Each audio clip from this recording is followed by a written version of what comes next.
Joining us from Toronto is Karen Woods, an associate with the consultancy firm Solstice Public Affairs. She focuses on Chinese cultural topics. You know, every year we do this story, and Karen and I, it's just remarkable. It just grows and grows and grows. Why do you think that is? Well, let me give our Western audience a little bit of rundown how this single day all started. Because November 11th is actually known as 光棍节 in Chinese, which is actually somewhat of derogatory terms for spinsters, men and women who are not married. But being the kind of PR genius Jack Ma is, he actually single-handedly turned this into a shopping event. And when I was doing a little bit of research on it last year, November 11th shopping day actually topped US Black Friday by 40%. So this is actually a quite significant calendar day on your retail vendors in China.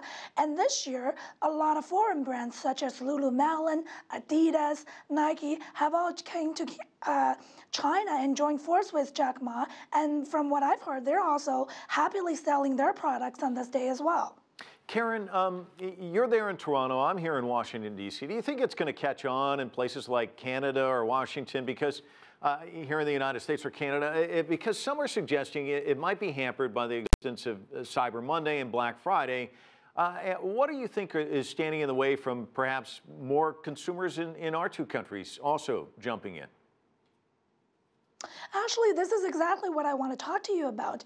I believe this has been a very significant PR campaign that has a far-reaching effect right across the Pacific Ocean. I'll give you an example. In Toronto, we have a high-end retail store called Renfree and a couple of premium outlets in the GTA area that are also doing single-day events tomorrow.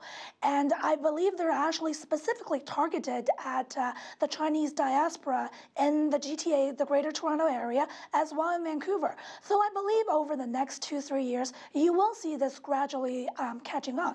Of course, I'm not suggesting that the Chinese diaspora in Toronto is going to contribute as much as they do back home in China, but I do believe it is in Alibaba's strategy to sort of have this foreign acquisition, foreign takeover of market shares. And as you were very much aware of, back in September, Alipay, which is a product launched by Ant Financial, came to Canada and did a big press event. And they're really being very ambitious, and they want to sign up vendors to encourage Chinese tourists, immigrants who, come here to live or work in Canada to use their products. So I do think this is a very smart move. And I also want to remind the audience that don't ever underestimate Jack Ma's commercial and marketing geniuses.